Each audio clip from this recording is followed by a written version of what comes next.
Hope you guys can hear me. I want to do a short live stream today. A couple of things I want to talk about. Mainly about censorship when it comes to Japanese property like anime and manga, and also some stuff happening with GTA 6 that I think everyone should know about. The first thing I want to look at is a video that Monte Sensei did. Um, really good video. It just talks about how some of these English voice actors and these localizers, they try to like input their own views, whether it's political or personal, into like these characters they voice, and it was a really good video. I really wanted to show it, and then we'll come back to this one right here. Let's take a look at this video really quick. Hope you guys are having an awesome week. The week's almost over. Yeah, I just wanted to do this short live stream to talk about some stuff. So yeah, let's take a look at this video. At this point in time, I see gatekeeping as a responsibility, or in the least, mandatory. A practice I remember being frowned upon, being accused as a purist if you dare demand that a property matches up to hardcore dedicated fans' expectations. You were deemed as taking it way too seriously, where gatekeeping was seen as derogatory, something to be ashamed of. But in today's world, I see it more as a compliment. And I'll even take it further than just faithful adaptations, because something I've learned is how easily infiltrated these properties can become, to where things are changed from within, which gives weight to these arguments. Well, it did happen in the comics, this issue, this volume, or this book, giving an excuse for those to rot and ruin the continuation of a story, a world, to reimagine what the lore really meant. And the reason why they do this is because you got to keep in mind it's mainly the West that does this. They try to like input like these political views into these series, like we saw it with the Lazarus anime. Also try to like just water down like what makes certain properties what they are, and it's just really bad. Like I've seen this with a lot of series, especially like here in the West. Like I don't know what it is. Every time the West wants to bring back a beloved animated series, the series is just not what it used to be, and it's evident with a lot of series. Like let's look at like Young Justice for an example. Young Justice, when it came out, arguably one of the most ambitious and best DC animated series I ever seen, in my opinion. Season one to this day is one of the best DC I've ever seen. When it was announced to come back for like a season three, everyone was excited. I think it was trending for a long time because there was so many petitions online to bring this series back ever since it was canceled back in 2013. And when we got the news that it was being revived in 2017, everyone was so excited. And once it came out in 2019, that's when a lot of heads started to roll. I feel like a lot of people were blinded by the hype of the return and the fact that these characters were back, but over like after a while, people just started to like see things here and there that this series is not what it used to be, and it's just watered down in terms of the production of the animation, in terms of the writing. Like the writing went down like really bad, and season four was just like even worse than what season three was. But that is just like one main example of like what happens in the West brings back series. And I feel like it's good. It might be the same thing with this new Avatar series, because I said this before. I feel like it's going to be the same because Hollywood does not write the way it used to. Like it just doesn't. Or the makeup of a character, period. For example, I remember learning Tim Drake's Robin became gay. This is the dumbest thing they ever done in DC. Well, hold on, let me let him finish this. In the comics, and I thought, where did this come from? This is left field. Who's putting... Like, this was the dumbest decision that they ever did in DC Comics. I just don't understand why they did this. Like, his character was already good. Like, people argued that he's arguably the smartest out of all the four Robins. I just don't understand why they did this. And plus, he had a good relationship with Stephanie Brown, aka Spoiler. This, obviously, they just did this just to check a box. Like, when they do things like this in entertainment, they don't do this because I can't speak right now. It enhances the story or it further develops the character. They do this because to check a box and it will make headlines. That's literally all they care about. They do this just for that purpose, while at the same time, it just doesn't do anything. Like, it doesn't do anything for the character, for the sales, for the world whatsoever. Like, I don't even think these even sold that well. I heard that this run was canceled after a while. Same thing with the with John Kent, the gay Superman. Like, they do this just to check a headline. Like, this is my issue. I'm not saying don't write gay characters, because the Japanese, they know how to write gay characters. Like, we've seen this time and time again. A series like Gurren Lagann, Agame got killed. They had pretty interesting gay characters. Licorice Recall also had, they did a pretty decent job with gay characters. That's not the issue I have. My issue is that when they write these characters, gay is just their personality. That's literally all their character is to be. Just gay. It's just like a character who's only there for comedic relief. That's literally how they write the character. It's just gay. Just gay. Every time they speak, it's either like a gay quip, a gay joke, or if they're just horning over a guy that walks in the room or a girl that walks in the room. Like, that's literally how they write these characters. And they come off as very, very insufferable. In the comics, and I thought, where did this come from? This is left field. Who's put in charge of this decision making? But now if we ever get a live action or cartoon adaptation in the future, it gives way to that character change, because all they have to say is, well, it happened in the comics. That's the source material, knowing damn well this was a decision not made. This may have happened in the comics, but no one is going to want this. Because you got to keep in mind, the comic sales show if people are interested in this. And they know damn well if the comic sales are brought up about if this sold well and it was word of mouth good for this, they know that this is trash. They know that. But they'll use it anyway. Made by the fans, but outside opportunists who don't give a damn besides their own selfish desires. You fucking people. I recently seen a post of a voice actor for the character Yuzuha from the game Zenless Zone Zero, and in the post was the character herself, and behind her the lesbian flag, saying Yuzuha is our most precious angel. Now I'm ignorant to this game or character, but turns out she isn't gay in the story, and immediately she got called out by fans for it, rightfully scolding her to not push her political agenda in their game, saying things such as, "That's why no one likes English voice actors. Stop trying to spread your delusions in the game, you dumb." Yeah, and I agree with them. Like, this is what I'm talking about when it comes to these localizers and these voice actors. They always try to input their own personal views or political ideals into either the characters or the roles they're playing, and it's just insane. This is why people are getting tired of the West when it comes to entertainment, especially based off things that are from established properties. People are getting tired of this shit, because why are you trying to push your own agenda on these properties so hard? Like, just play the role you're supposed to be playing. Stop trying to change the character based on who you are as a person. Nobody wants that. That's you doing that makes you a very, very shallow person, and you're just trying to make people accept your lifestyle. That's not what it means to be an actor. To be an actor, you have to go into a role and literally become that role. At that point, if you don't do that, at that point, you're literally just playing yourself. Which works out for certain actors. You know, I feel like there are. I'm not gonna lie, there is a few actors that, in a way, play themselves and people like them. You know, like Denzel Washington, Robert De Niro to a degree, Will Smith, Samuel Jackson, a little bit of Morgan Freeman.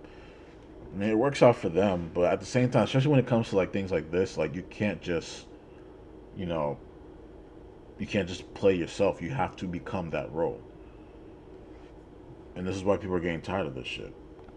Yeah. Can we have two girls be close friends without them having to be sex crazed? And they always do this when it comes to certain properties. Whether it's two girls that are just really close friends or two guys that are just buddy, they always try to play this card that, they might have sexual desires towards each other. It's just like, no, they're just good friends. Stop trying to push this shit into property. Like this is the perfect face right here. Like, bro, stop doing this. Like, stop doing this. Lesbians, my God, you people are obnoxious. Why is it so absurdly difficult for y'all not to do crap like this? You are a voice actor, not the character. Just focus on your job. Exactly. Just focus on your role. Focus on your job. Stop trying to input your own personal stuff into this. And I can't even blame them too, because I'm not gonna lie, some of these weird fans do the same shit. Like, we all know about the like, for those of you who know about the My Hero Academia fan base, you all know about them. So I can't even say it's all of them. It's just like a weird subsection group of them that have those weird ideals. And I know once, because the last season of My Hero is coming out later this year, I know there's going to be so much hate from that subsection from the group towards the end of the season. And it's funny because people like this voice actress will be the first to push against AI replacing them, but their behavior indirectly advocates for AI the most, with this comment summing it up well. The fact that people heavily prefer AI over unprofessional voice actors constantly pushing agendas is honestly a sign that should be taken seriously. When the time hits and AI fully develops, no one would be supporting you for the pushback. And some may say, well... And the main reason why this is a thing, I'm going to play a video after this, you'll see why, but the reason why AI is pushing for this is because these localizers, like, they come in and they literally butcher the author's writing in terms of changing dialogue, changing lines, just to fit a quote-unquote better narrative for the story. And I just don't understand why they do that. Like, if they mainly do this in like slice of life high school type of environment type series, and it's really evident based on like the dialogue. When you hear these characters speak, you're just like, why the hell are they speaking like that? Like, they're using like modern terms like TikTok language, Twitter language, and it's just like the Japanese do not speak like this. Like, you'll hear words like mid, or like just like things you hear like when people like when you see like TikTok videos or people that post stuff on Twitter. It's just like certain slang, certain words like that, and it's just like it's just so out of place. Like, why is that type of language in there? Like, it's just so weird.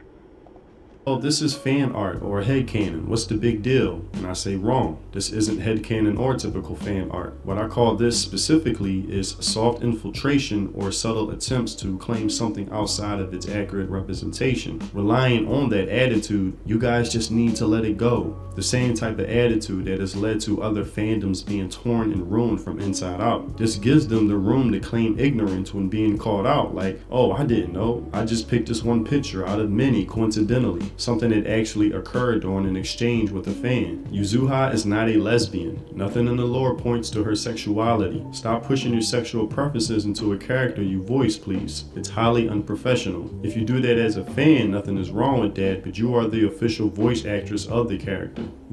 I mean, I don't mind if fans like. See, the thing about I don't mind if fans have that certain ideal when it comes to certain characters, but like I said with the My Hero Academia, like, it's to a point where they'll literally like message the author and like just tell them like he doesn't know, he doesn't understand his characters, like, why are you doing this? And it's just weird. And mind you, these are not Japanese fans, these are Western fans, mind you. Like, for example, like the reason why a lot of people don't like the My Hero fan is because there's a certain subsection group in the fan base where they truly believe that Midoriya and Bakugo should get together at the end of the series. And it's just like, mind you, from the very beginning of the series, it was hinted that Midoriya is going to end up with Ochako. So, again, I don't understand why they push so hard for this. Like, it's to a point where they message the author, like, spreading out so much hate on social media to the author about how the series ended in terms of him starting a relationship with Ochako, and it's just like so dumb. Like, there's videos of these weirdos actually crying and throwing tantrums online. That's how bad it is. Another thing I don't like is this is not just with My Hero, this is just with a lot of series in general. Certain characters in anime that have like a dark skin complexion, for some weird reason, a lot of people automatically assume that these characters are black, and it's just like, you guys need to understand some of these, like in Japan, there are like Japanese people with a darker skin tone, or they just have a tan, but that doesn't make them black. It just makes they're still Japanese at the end of the day. Like I remember there was a drawing that Horokoshi did for I forgot the name of the bunny girl. I think her name's Miracle. He did like an illustration of her, and a lot of people were just upset because she was like, I guess she like sketched her in like a lighter skin tone than she usually is. Mind you, the artwork was amazing itself, but people are still upset saying, why did he? I thought she was a black character. Why does she look like this? And automatically, it just goes to show that some of these people, some of these fans, are just not fans of these properties, and that's the problem with Westerners, with certain Western ideals, just diving into anime.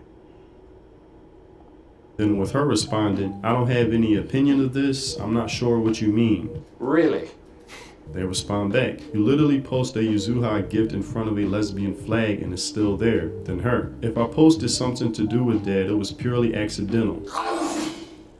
I'm sorry, I'm allergic to Yeah, bullshit. no, she's gaslighting. That's a pure fucking lie. Like, you intentionally put that in front of the flag. But discrimination against minorities is not okay, which is a common activist Yeah, tactic. and that's what they do. See, when the fans have a problem with like you doing certain things like that, they'll always try to like deflect it in a way of, oh, you're discriminating against a certain group. Like that's where the things come in. Like they call you like a hissenphobe, things like that. Like it's a standard tactic that these people use. And it's just like, dude, that's like where it would work maybe like a couple years ago, but now people are just tired of this shit. Like, no one's falling for this shit anymore, bro.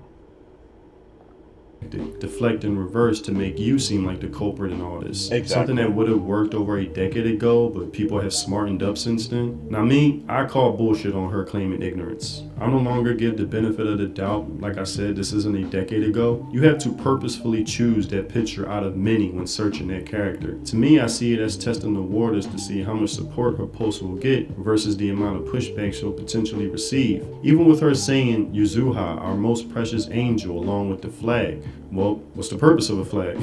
It's to signal ownership, claim your territory, leave your mark. Here's my... Exactly. And I still don't understand why that community has their own flag, but I mean, yeah, I don't understand a lot of things in America, so. Stamp, but something she learned quickly was not going to be allowed with her apologizing, sort of. Hi, well, I just thought it was pretty. Deleting it is also controversial because it's a special symbol to a minority group, but I sincerely apologize to anyone who is upset. I didn't know it was even a flag, looks like a sunset too. And you might think this is harsh, but in my opinion, this is gatekeeping done well, or at least where it starts. I bet you she'll think twice about posting. And I'm happy with that. Like, I'm really happy with that. I feel like I'm just gonna be honest, like, keep anime and manga Japanese, like, keep it how it is. Like, stop disrespecting the creators. Like, I'm tired of people, especially because the thing I respect about it too is that you gotta remember the reason why this person said that, because especially not now in gaming, some of these localizers are having a say when it comes to certain games coming out. Like, for example, I think some localizers are like, they're having a say. I believe it was Capcom, and obviously we don't want shit like that, because these are the people that are gonna come in, you know, they're gonna say the typical bullshit like, oh, these men are too masculine, the females are too revealing, they're too attractive. We gotta make them a bit more boxy and less slim and attractive. To we can't appease to the male gaze, you know, things like that. Anything related to this character again, because she knows the fans will hold her to account for something they hold dear, and this statement also shows where her loyalty lies. Not with the fan base, the game, or the lore of the character, but to not offending a demographic group over offending the actual fan base itself. So she knows if she ever is fired, the fans won't come to her defense, versus another voice actress who actually respects the characters. And I'm not familiar with this fandom, but I applaud them. That's all. I'm not familiar with this fandom either, but I do hear like a lot of people like this game. I also see a lot of fan art for this series also. And then I saw this post to Oda being the highest grossing Japanese author. Go woke, go highest selling Japanese author in history. And as behind as I am in One Piece, it made me think, did something change in One Piece compared to Japanese author? Wait, what? Go woke, go... Wait, go woke, go highest selling Japanese author in history. What do you mean go woke, go highest selling? How is One Piece woke?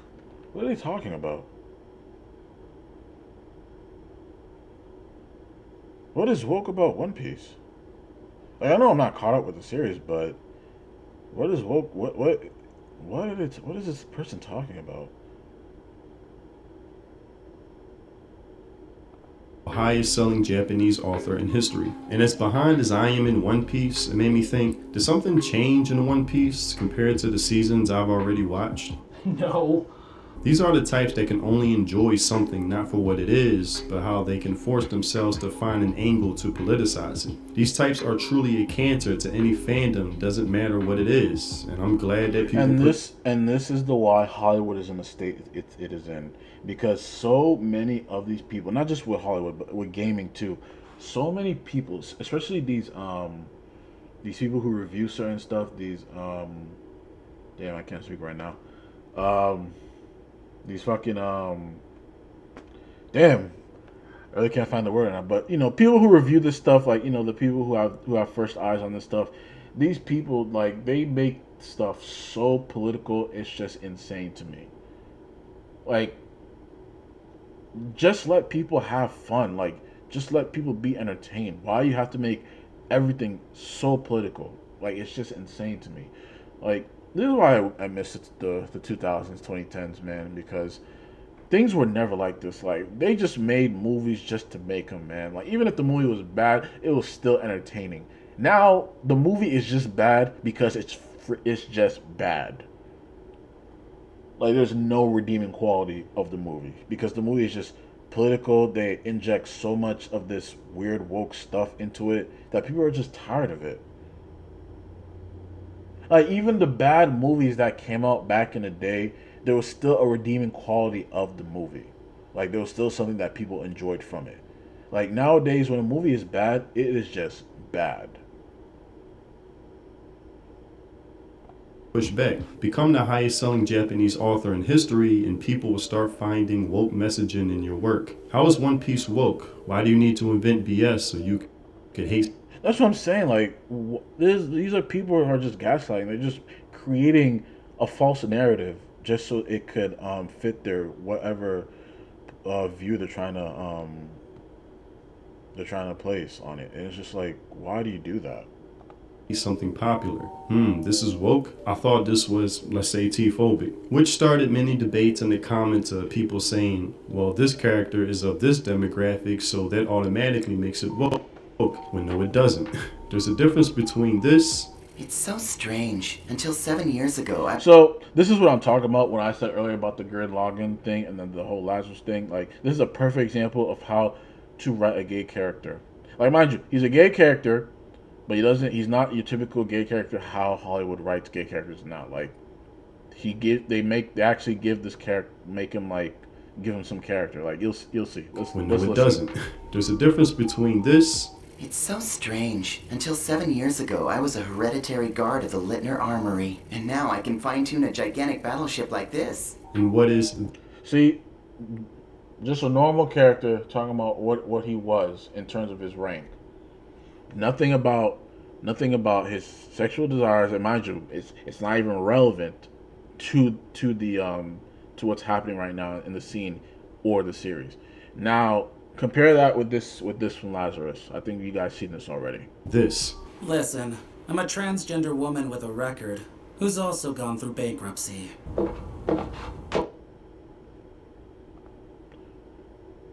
This is the perfect example of why Hollywood is in the shit. Is in the shitter. Who writes dialogue like this? What does this have to do with anything? And mind you, in the beginning of this episode, because I unfortunately watched this shit, in the beginning of the episode, it was already recognized that, okay, yes, you are what you are. Let's move on. Like, I just don't understand why they do this. Like, I really don't understand why people write to do this. That's like your main character is black. Like, you can always see like the main character is a black man, but he always has to say I'm a black man whenever he introduces himself. Acting like the people he's talking to or us, the audience, are retarded and we can't understand what you are. I'm a transgender woman with a record who's also gone through bankruptcy.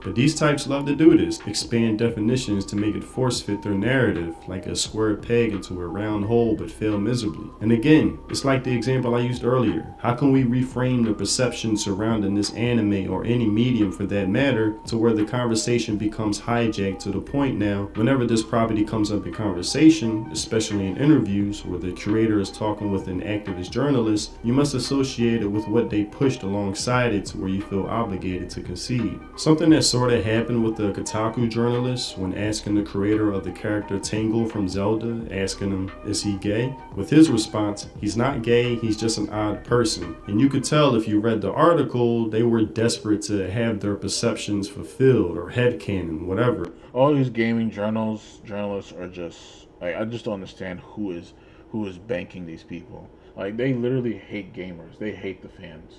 I don't know who is supporting these people. Like, it's amazing to me how when a game comes out and it's majority beloved by the entire fan base and the entire community, but they will shit on the game. Whereas if a game comes out and it's like objectively bad with the entire community, but they will praise it and say things like people who don't support it are this and that. And it's just like, why are you going against the people you're supposed to be writing for? Like, why are you doing that?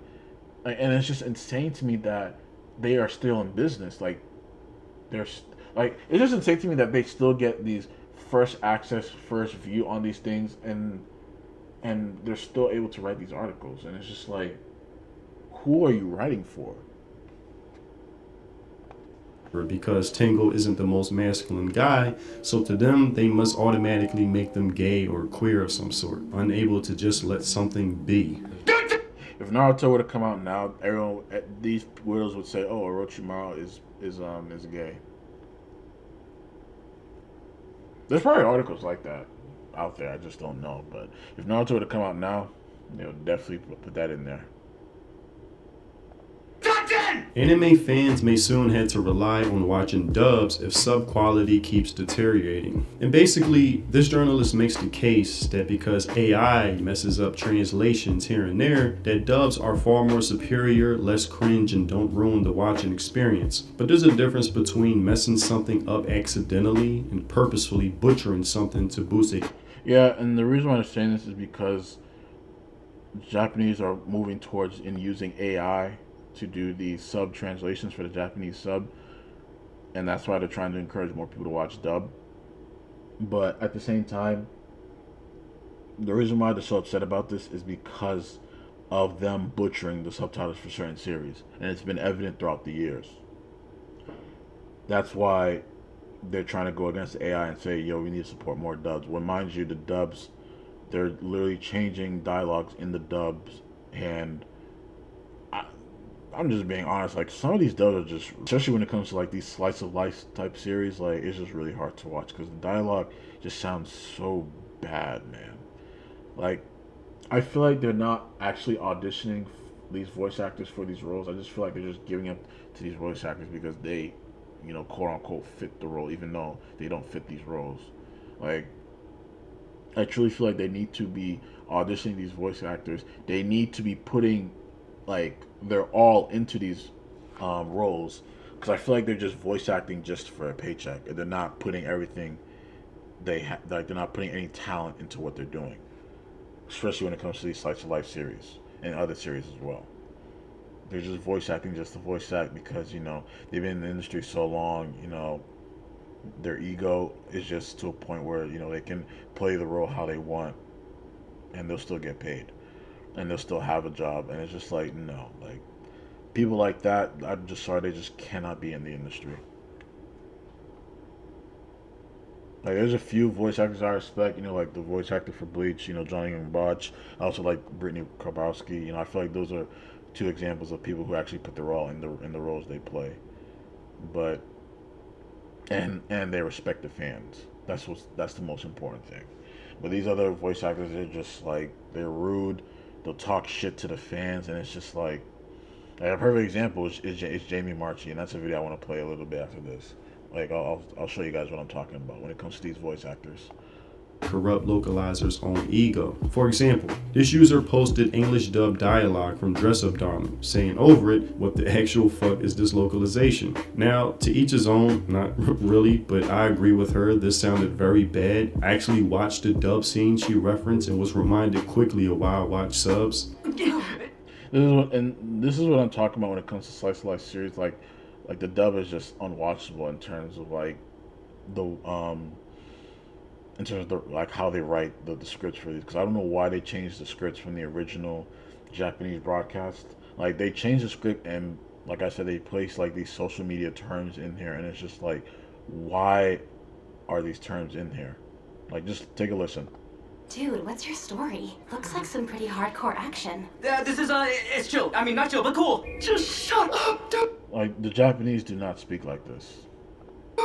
It's not that deep. Guys, there was this dude who was like stalking Marin outside even after his hair was done. Dude, just go home. Creeper. Yeah, and that's another thing they do in anime, especially when it comes to the dubs.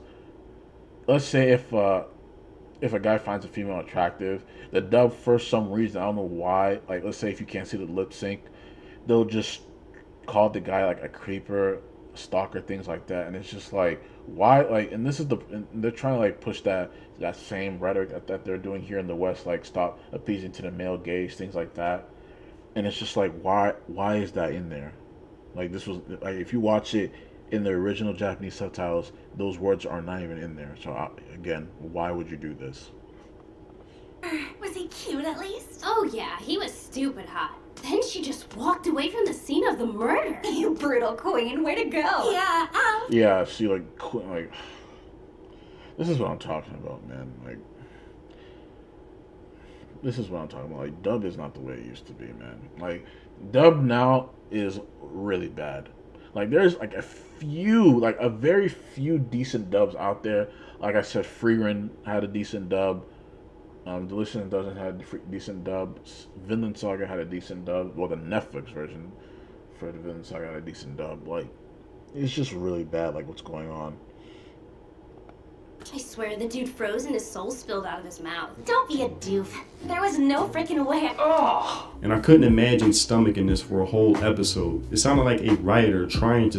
It's just really bad. Like, you just watch it and it's just like you can't even like keep watching it. Like, the only reason why I just watch dub sometimes, because sometimes like when I'm drawing, like when I'm like coloring stuff, I usually like play it in the background, or if I'm doing other work, like if I'm doing, like if I'm cleaning, if I'm cooking, I'm just playing it in the background. And I just hear some of the dialogues for some of these series, and it's just like, ugh. It's just like they're not putting any effort into this. Sound like Western dialogue, or an alien trying to mimic human speech, or a principal trying to fit in with the cool kids. I'm with it. I'm hip.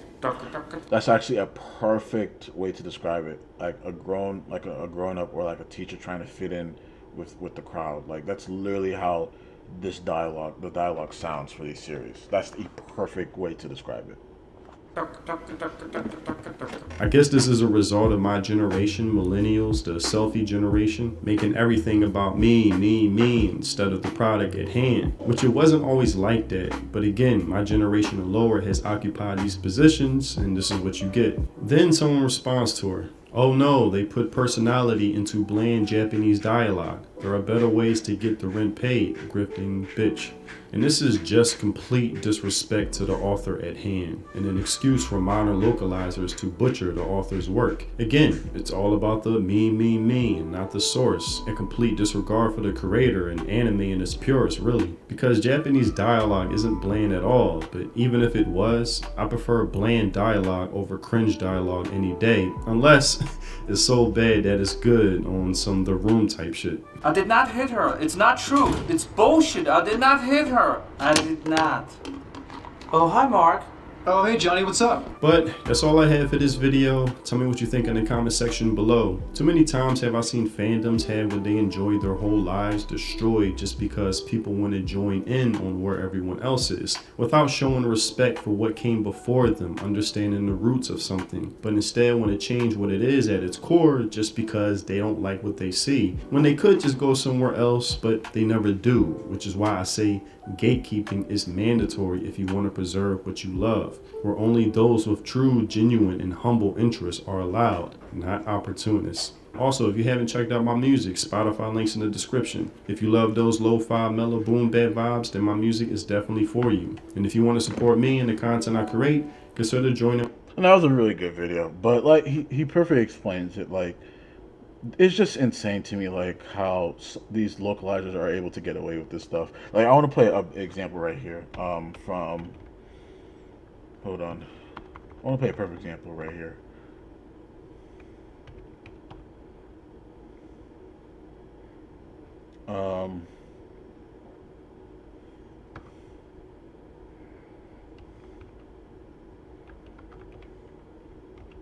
This is a perfect example of people butchering dubs.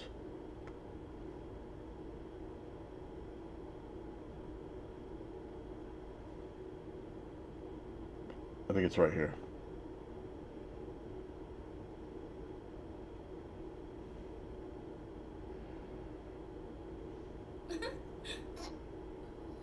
What are you wearing that for?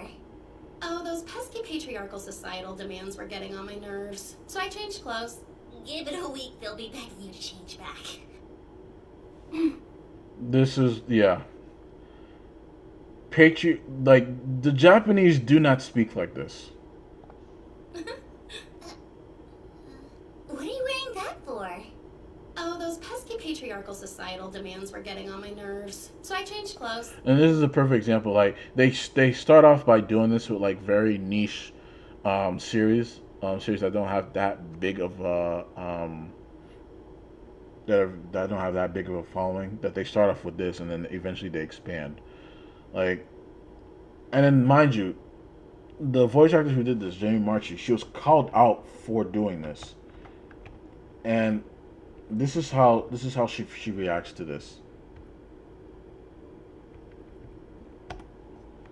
I want to play you guys this. This is how she reacts to this.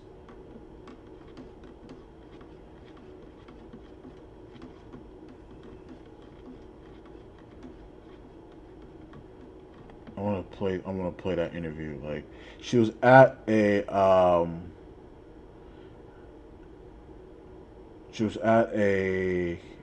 convention. I think a fan walked up to her and asked her about this. And mind you, she's being snotty and disrespectful at this, like, while this guy's talking, trying to talk to her. And then this is how she reacts. Let me play this video. It's right here, this one.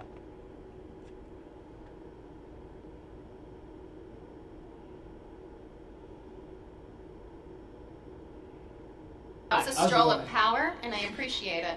Well, I'm kind of scared to ask this question. And then, of course, she's sitting next to freaking Jamie Marchi. That's another person. Like, those two together are like one of the main reasons why people just despise some of these voice actors. But yeah, let's play this for a second. Now, because I don't want to bring them in the room. So this is more directed at Jamie, but all of you can answer. Go, Jamie, go. I'm excited about it.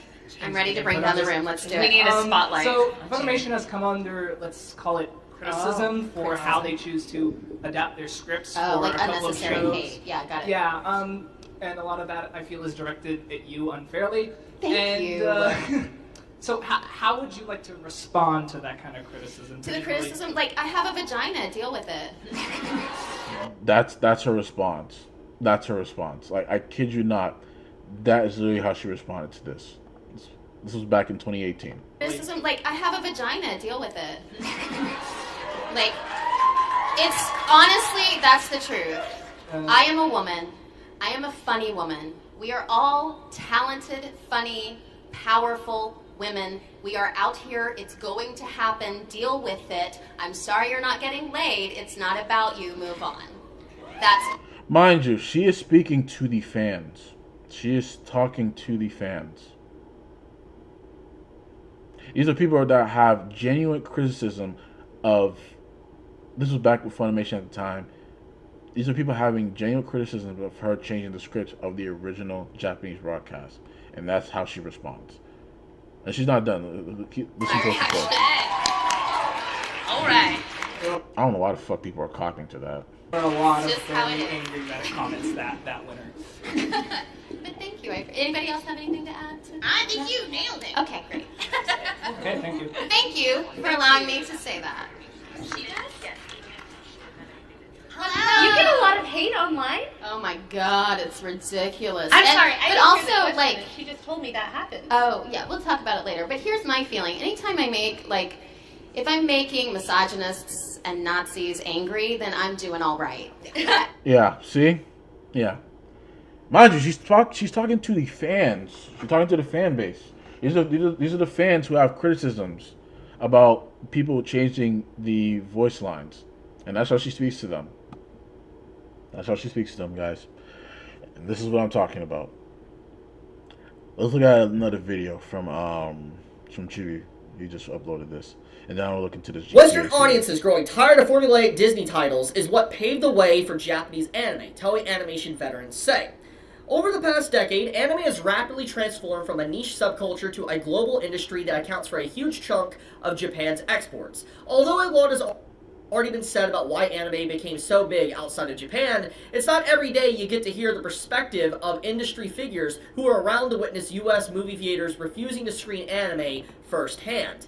Creators from Toei Animation, Japan's oldest anime studio, recently talked about the reasons behind anime's popularity that Japanese people don't know about. Speaking to President Online, Tatsuya, a veteran anime director at Toei Animation who directed Dragon Ball Super, Broly, and much of the One Piece anime, says that the reason why Japanese anime has become so big on a worldwide level is because it offers eccentric works. Right now, only Japanese animation offers bizarre stories where you truly can't predict what will happen next. Nagamine compares the position of Japan in animation to that of France, and Haute couture. Japanese anime creators are like French designers. You could say the whole world is anxiously waiting to see what kind of strange creators they'll put out next. On a more practical note, he also mentions the importance of Japanese anime predominantly being produced for television.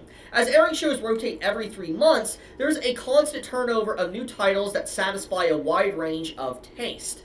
As an antithesis to Japanese animated works, Nagamine cites the works of Disney and similar Western studios, which he considers to be formulaic. I think overseas fans of animation are already tired of predictable Disney-style works. Ironically, Toei has on occasion been referred to as the Disney of Asia for how it pioneered animation production in the region. Toei Animation's producer and advisor Shinji doubles down on this perspective, commenting, "Japanese anime comes from comics. There is a great care put into the characters. Disney..." And that is true. Like majority, 90% of these animes come from comics. Like there are a few anime originals, like Cowboy Bebop, Samurai Champloo. Those are some anime originals, and I think Licorice Recoil was an anime original also. But you gotta keep in mind, the Japanese, they literally adapt. Like majority everything is adapt from the manga. Like the anime sells the manga sells the anime. It's just amazing to me how the Japanese are able to do this. It's not even a revolutionary thing. It's just simple. It's simple and easy, and it works. Mind you, the West has comics. They have comic books here. Like back in the day, they used to adapt, especially when it came to Marvel or DC things. They used to they didn't fully adapt everything from the comics, but you could say that they adapt at least over 50% of the stuff from the comics. Like for example, I think the first Iron Man movie, I think they adapt about 60 to 70% of the original comic into the movie, and that's what made it so good. And not to mention Robert Downey's acting. But they don't do that anymore here. Like most of the stuff, they just change certain elements. And mind you, it's not even little things. It's key things, like changing the villain, changing who dies in certain aspects. They change things dramatically here, and it's just why do you guys do that? But at the same time, it's Hollywood. Everyone has an ego. They want to be known for certain things. And it's just like people would like you better if you are faithful to the source material. If you stay faithful to the source material, the fan base will respect you more.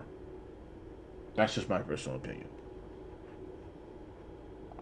On the other hand, has predetermined storylines, and there's always a happy ending. In Japanese anime, you may see a protagonist die halfway through, or a villain turn out to be a hero. It is made to be satisfying even for adults. Although anime is... And that is true. Like, most movies here are usually happy endings, where in Japan, you know, some stories are happy ending, like, for example, like slice of life series and certain shonens. It's mostly like seinen series, where it's like, you know, you don't know what's going to happen at the end. Most of the time, the main character dies, but at the same time, they die fulfilling their purpose. Same thing with the hero, with the hero being the villain, or vice versa. It's the same thing. That's the thing, and that's one of the reasons why so many people love anime and manga, because it brings something new in terms of storytelling. Same thing with Korean manhwa. That's on the rise too. Korean manhwa, and also independent comics.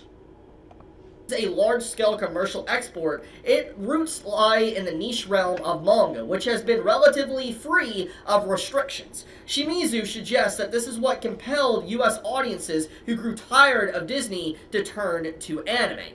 But despite how global it has become, Toei's veterans consider that the appeal of anime lies precisely in its Japaneseness. Shimizu comments, "What the world is paying attention to in anime is Japanese culture, but not things like kabuki or sumo. It's everyday life," citing examples such as Western viewers' fascinations with the school and campus life of students in Japan. He concludes that... Yes, when it comes to series like that, like series that take place in high school, a lot of people are fascinated by that. It just shows Japanese culture, and people love it so much. I love series that takes place in a high school background. Well, not all series, but certain series, like those mature series, or series that have a lot of to do with daily life, things like that.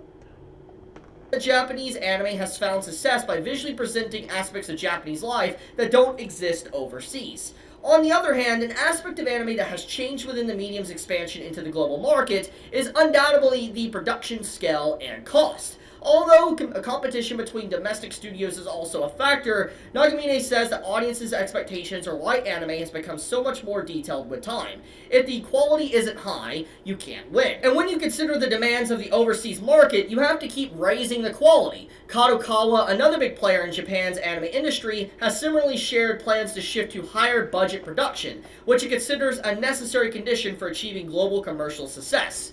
So, there's a lot to unbox from this, and there is some red flags here and some green flags. And so let's get into the green flags first. First off, we gotta talk about what the veterans at Toei are saying about why anime became popular to begin with. And that is the fact that it's niche and it's different. It is very different from what you expect from Western culture, what you expect from, let's say, MCU, what you expect from DC, what you expect from Western films. Anime in general is extremely different from what you see on television or modern television movies within the West. And so a lot of people that have grown tired of the still very safe stories within Western culture, like through Disney, have eventually shifted over into anime, which I think is one of the big reasons to why Demon Slayer, Attack on Titan, and other series that followed like JJK and Chainsaw Man has blown up to such an extent. It's because they are very different. Even if they are more or less kid-friendly than the average manga that you can see further into the culture, it is still very different, vastly different than what you would see from, let's say, a Disney perspective, or a Disney production. Because when you look at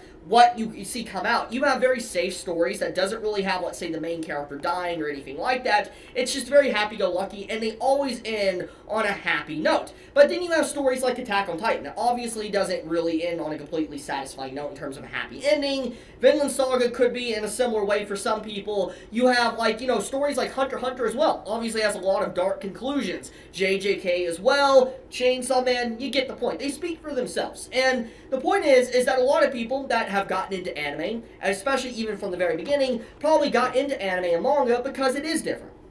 And so, what this showcases is the reason why you have such a popularity of it is because it sets itself apart, and that is true. It sets itself apart, and like you said, most properties here, they have like satisfying endings, like well, not satisfying, but like happy endings, and I think a lot of people are getting tired of that, especially like now, like how a lot of things here are being like watered down in terms of like similar stories, same action sequences, same plots, same type of characters, and same writing. Like a lot of people are getting tired of that, especially now. I feel like that's why I always say, like, I feel like movies back in like the 2010s era were better considered like how things are doing now. Because I feel like in the 2010s era they were able to make better movies with less money. Because now we've seen like so many movies with bloated budgets, with like a super high bloated budget, and the movies are just coming out so bad, especially when it comes to special effects and CGI.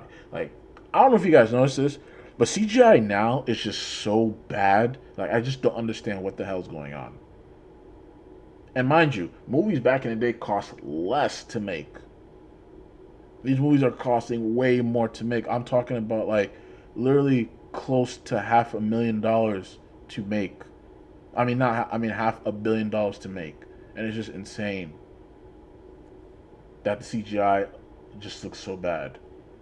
It's clear that the industry veterans, for instance, like Toei Animation, for instance, is aware of this. They're aware of the Japanese-ness of anime. They are aware of how it is, how it's presented, and they don't want to replicate what Disney does. And I think that is a good sign. That is legitimately a good thing to hear about, because obviously the worrisome sign is that Japan might try to become the same as Disney, or become similar to Western culture. And I feel like that's what happened with Lazarus. I feel like Lazarus, Watanabe was trying to appease to Western culture, and that's why the series turned out the way it did. So that is a perfect example of why the Japanese should not lean towards Western ideals when it comes to creating properties. And produce content that is basically what we already get from Disney. And that has been a global concern, or a concern for a while now, for years that's been growing ever since anime has continued to get a lot more popular. So the fact that this was said by industry veterans is a good thing. It is an actual good sign. However, what is the red flag here, the elephant in the room that does need to be talked about, is Kadokawa's statement at the bottom. Kadokawa is a big company, a massive company. You might remember them that they were potentially going to be bought out by Sony. I talked about this extensively last year, and I think at the beginning of this year. But it was a pretty big deal, and it still is, because it could still happen. Kadokawa is massive. They have a lot of stuff they own.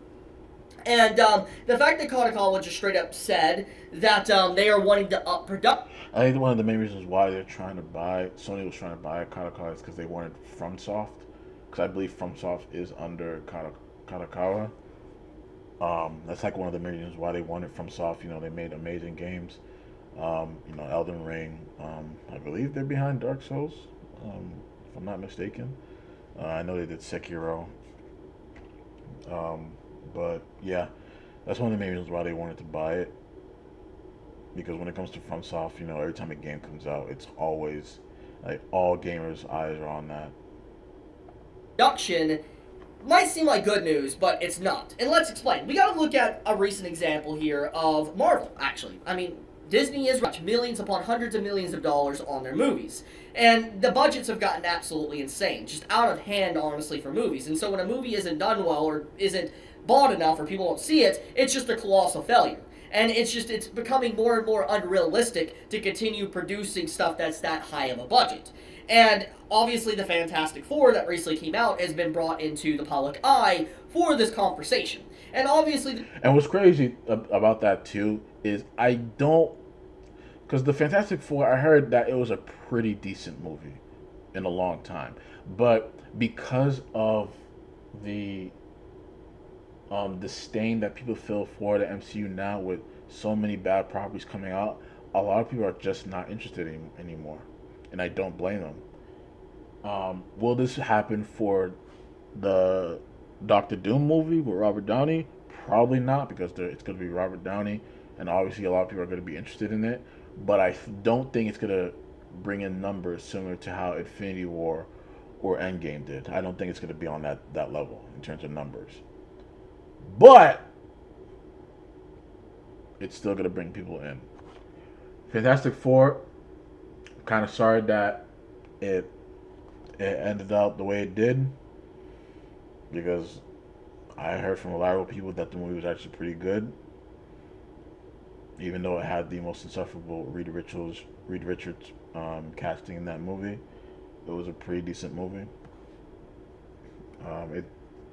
But like I said, that's what happens when you make terrible movie after terrible movie. Like, ever since 2020, the MCU only had like what, 3 good properties, like 3 good projects, which was No Way Home, Deadpool versus Wolverine, and Guardians 3. Those are the only decent movies that people liked. Everything else that came out were just, people just either forgot about them or they were just bad. There's a lot of content creators that have talked about this in more of an extensive light than I will here, but it's clearly a problem, and a lot of people are aware of it. And so Kadokawa going out of their way to basically say that they want to raise budget for anime seems like a good thing, but it might become a spiral and get out of control to the same degree as what we clearly see in Hollywood and other Western films and stuff. I don't think it will, in my opinion, and when it comes to like the storytelling aspect, because you gotta, like I said, most anime that comes out, they're doing it based off already established mangas and fan bases.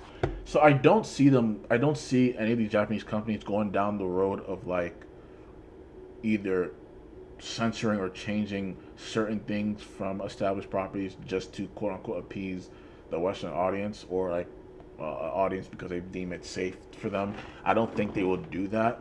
I do kind of understand what he's saying though. Like, maybe certain things will, certain things will get out of hand, and sort of in terms of like maybe certain people not getting paid a certain amount compared to others in the production. But I don't think it will go down the route of the MCU. I don't think it will.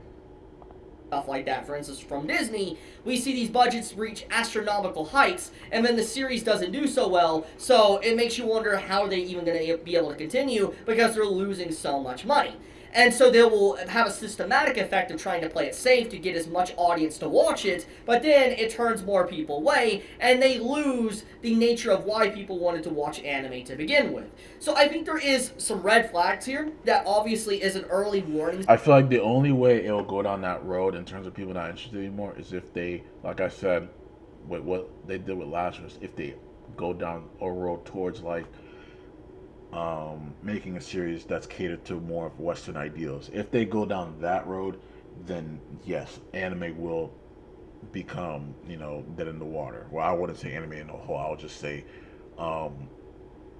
certain series in general.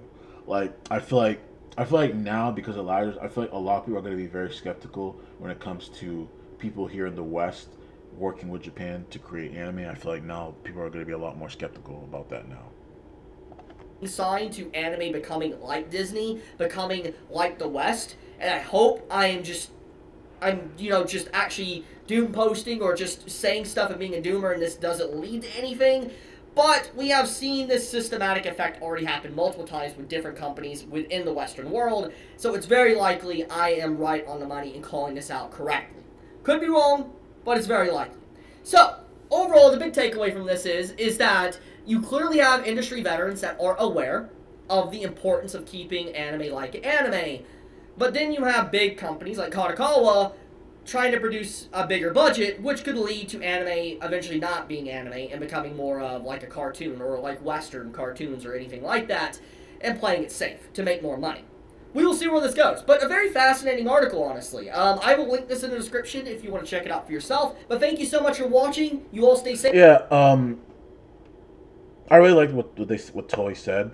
Like I said, I'm not too worried about that because I feel like I said, anime is still going to be anime. They're going to stick, because you got to remember, most of the stuff they adapt is based off established works already, like certain manga series and light novels. So I don't think it's going to go down that road in terms of the MCU. I don't think that. And the next thing I want to look at, the last thing I want to look at, is this thing about GTA. Apparently, there's some new stuff happening with the GTA 6 upon release. There's some stuff happening behind the scenes, and I want to take a look at that. And Endymion always has the inside when it comes to gaming. He has very, very good, reliable sources, and he always shows the receipts. So let's take a look at this. The dilemma surrounding free speech and the online censorship of everything is still ongoing, and now it looks like many games that are being considered to be taboo are at a very high risk of being banned outright. And no, I'm not kidding, let's get right into it. From the outerhaven.com, GTA and Saints Row series could face removal from digital stores due to payment system pressure. This article originally references another article, as seen here from thegamer.com, which again is claiming that Grand Theft Auto and other mature games are close to being cooked and delisted. This all began over on a website called Zoom, which is a place where people can buy retro games and more. As seen here, Zoom recently posted an update about payment processors and how it will affect their website. As seen here, Zoom was told by concerned parties that payment processors and the censorship of content was going to even affect them, which they have confirmed that it has. As also seen here, they have pushed to include new security measures to protect users, and that many of their users already had problems before being able to buy things due to censorship with these payment processors. But they also plan to not give up and to keep protecting the artistic freedom of games beyond, as they said there. And this is what I just don't understand. Like, mind you, these are adults. Like, you're basically telling adults not that they cannot use their card to buy this. Mind you, this is not illegal stuff we're talking about. We're talking about video games, guys. We are talking about fictional things. Like, this is fiction we're talking about. According to Zoom, and these concerned parties that they spoke to behind the scenes, which according to them are prominent individuals within the games industry that knows what's going on, that according to them, as seen here, games like Grand Theft Auto, Duke Nukem, and Saints Row are all at risk of being delisted on digital storefronts due to what's basically being called content not suitable for general audiences. And if you enjoy the content, consider liking the video, subscribing to keep up to date, and leaving a comment. It helps way more than you realize. But as they state here, which also reads, reports suggest that the campaign pressuring payment systems is led by the Australian group Collective Shout, which opposes the objectification of women in media. Of course. Like, I'm just so confused by this. Like, this is freaking fiction. We're talking about fiction here, guys. Like, people who like this, like I said, I have no issue with groups like this because there's always going to be groups like this. My issue is the fact that people are giving them so much power. That is my problem. Yeah.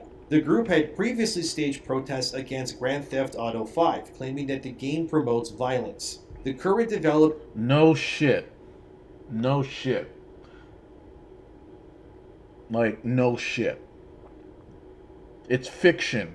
Imagine this group going after like a rated R movie, like a horror rated R movie, like a movie like Saw or like John Wick or Deadpool. Like, imagine them just going after that because it promotes too much violence. Like, that's the point of the freaking property. That's the point. Like, and what's crazy to me is that people are listening to these morons.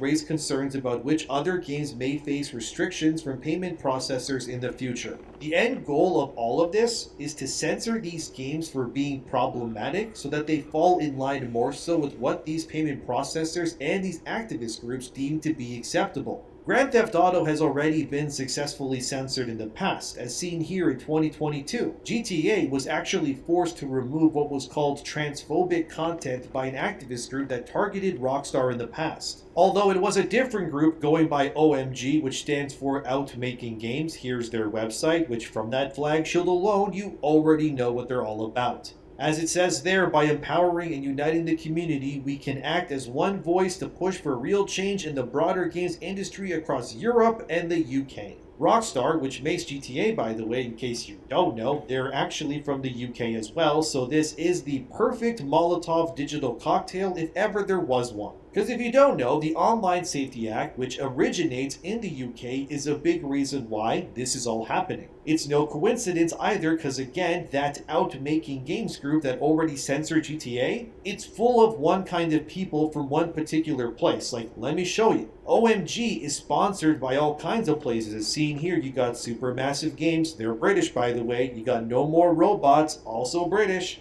Rocksteady, guess where they're from? Yup, British as well. Moji Works and End Dreams, yup, them there. You got Jagex, that's the RuneScape people. Guess where they're located? Yup, they're British people too. And Rockstar is British as well, of course. So interesting how one activist group that exists within massive censorship is protected and supported financially and socially by a bunch of other British-born companies to censor what is arguably the most profitable and prolific British company of them all within the game.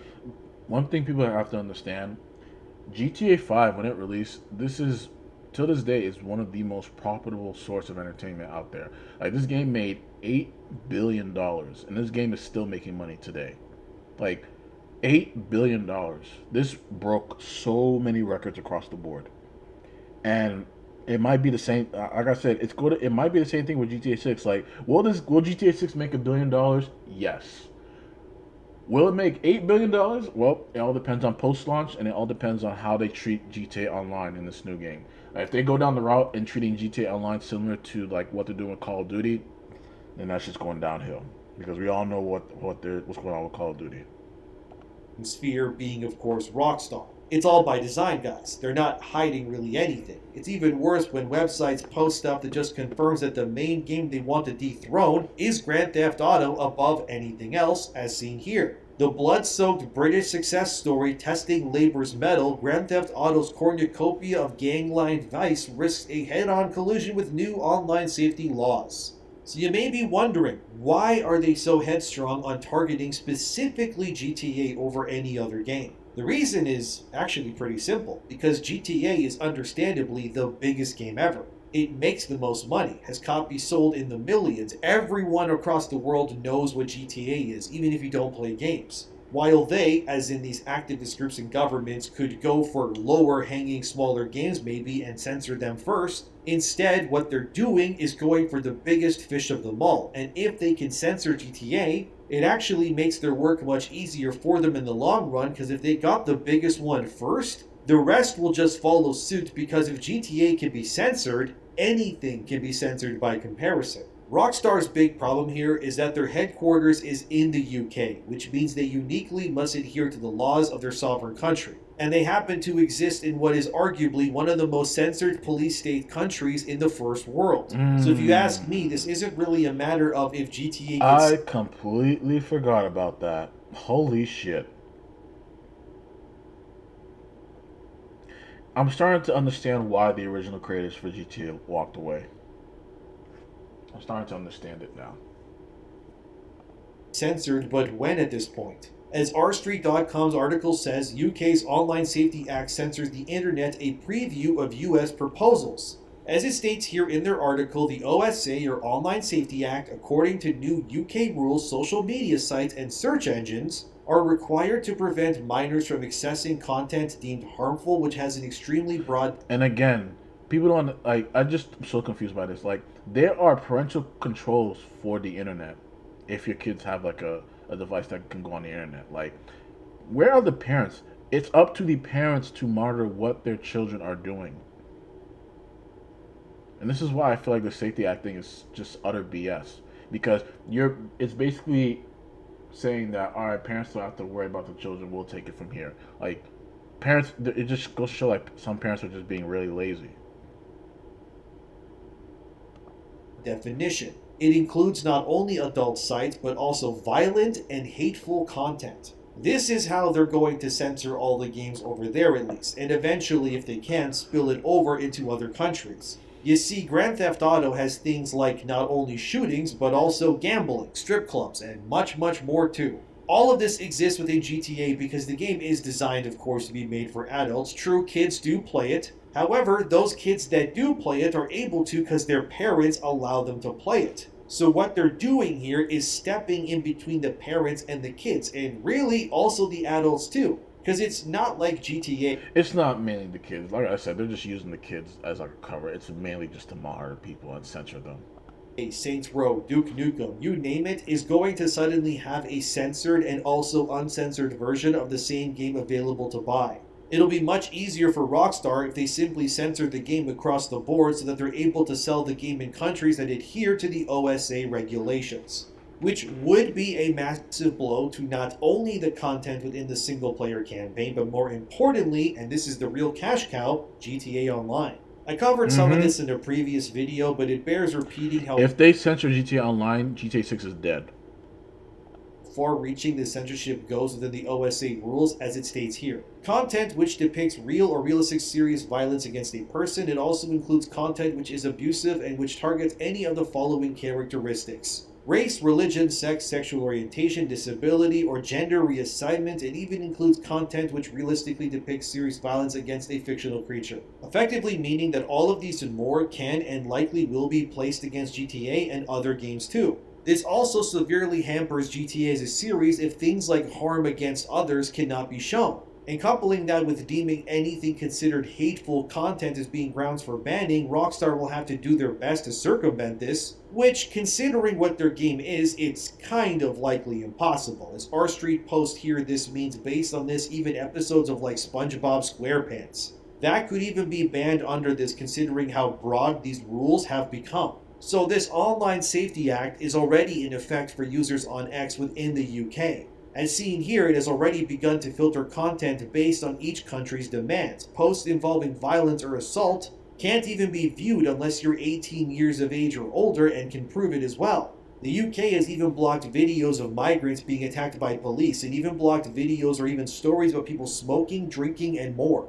Even Spotify is pushing this as well, if you can believe it. And as stated here, this push by the OSA is also putting people's information at risk in terms of massive data breaches or in general just straight up unethical use of their citizens' private information. Grand Theft Auto, or Saints Row, getting decimated or going as far as being delisted even on digital storefronts is an alarming reality that can and could become true. And I do think the implementation of this censorship is a hell of a time for it to happen, considering how much money and time has already been put into GTA 6's development as a whole. It doesn't help when Collective Shout, that's the Australian group that was founded in 2009 as seen here from The Gamer, already attempted to remove GTA from storefronts, claiming that the game allowed violence against women. Clearly these people don't play GTA because you can be violent towards literally anyone in those games. It's an open world sandbox with insane physics. It's not really the game developer's sole responsibility for what happens in their games. People are allowed to do as they please. That's why it's called player choice.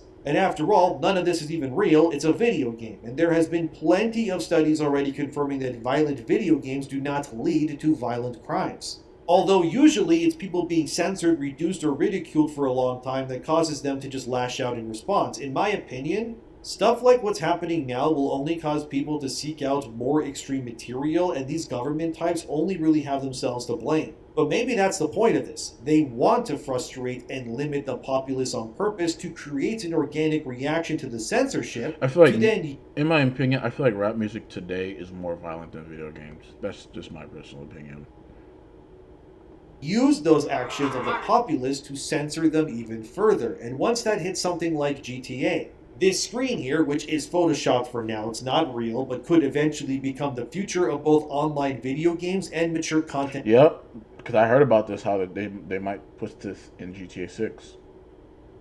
And in general. Like I said in a previous video, if this censorship nonsense becomes worse, you're going to see a lot of games completely removing any elements that could warrant them an M rating. We're talking violence, gore, blood, swearing, all of it. It could sanitize everything until every AAA game and then some is just everybody stepping on eggshells to keep these types happy that don't play video games in the first place. Then you have people like Mary Miller, who is a congresswoman who works within Illinois, who said this on Twitter. Children should never have access to adult content online. This is something everyone should agree on.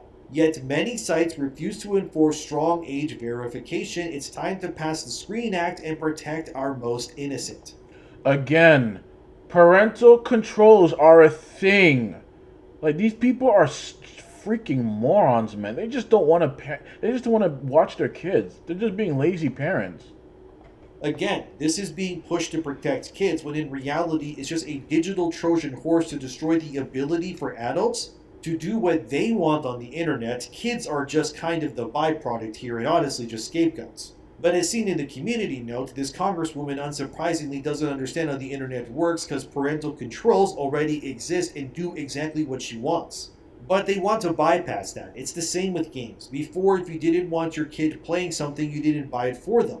Now the government gets to decide if Grand Theft Auto or God knows what else isn't good enough for you either. And as seen here, a user actually went viral that posted that their Nvidia graphics card cut them out of adjusting their graphical settings on their computer because they're considered a minor. Which I think personally, this is another big problem because GTA won't release at first anyways, of course, on PC. It'll be on PS5 and Xbox. But when it does come to PC and the censorship and nonsense probably will grow and mutate by then, this could easily be what happens. A minor person, gamer, whatever, wants to play GTA on their computer. Parents say, okay, give them their credit card to buy the game. They download it, you open the game, Steam then auto-checks your account, finds out that you're not an adult. And even if you somehow bypass that now, your literal graphics card is also going to notice that you're not 18 either. So if either of these things happens, what really happens then? I mean, Steam pings it and you're cooked and then you're out of luck to play GTA. And this is like what I'm talking about here. Like, the censorship thing is just so stupid. Like, there's already an age rating on this stuff. It's legal to play,